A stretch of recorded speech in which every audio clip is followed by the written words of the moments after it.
Body girl না bad girl হইবা। খুব দুষ্টু হইছ তুমি, খুব দুষ্টু। শোনো মা, টাটা, যাও। আজকে আমি আমার বোনজিকে রেডি করছি, ও স্কুল যাবে, কিন্তু ওকে রেডি করা মানে একটা বড় ব্যাপার, এত বেশি শয়তানি করে। শেষমেশ আমি অবশেষে ওকে রেডি করে নিলাম। তুমি রেডি নি?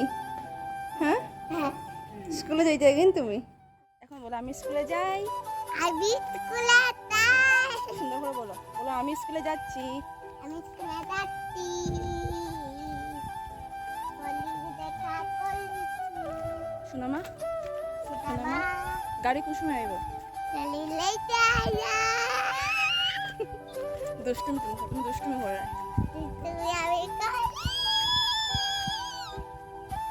মাছি ঠ্যাঙ্কি বলি ঠ্যাঙ্কি বলি। এরম এরম এরম কথা কইনি, হ্যাঁ? স্কুলে গিয়ে প্রেয়ার করতে আইন তুমি। স্কুলে গিয়ে প্রেয়ার করলা আমি পাগল লাগা। পাগল মতো প্রেয়ার করলে পরে স্যার মিসে তোমার ডান্ডা দিবা।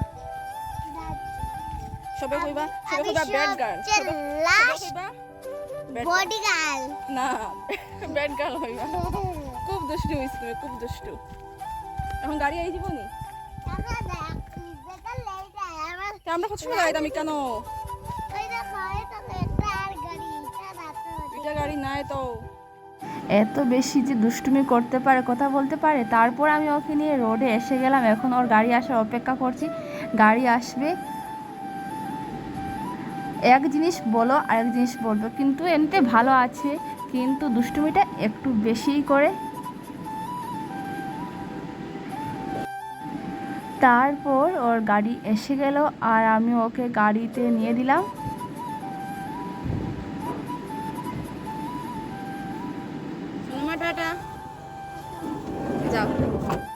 সো বন্ধুরা, আমি ওকে দিয়ে দিয়েছি গাড়িতে। এখন আমি ঘরে চলে যাব। আর আত্মীয়দের বাড়িতে এসে বেশি ভিডিও করতে কীরকম একটা লাগে, তাও আমি ভিডিও করছি, তোমাদের সাথে শেয়ার করছি। সো বন্ধুরা, আজকেরটা এখানেই শেষ। Tata, bye bye.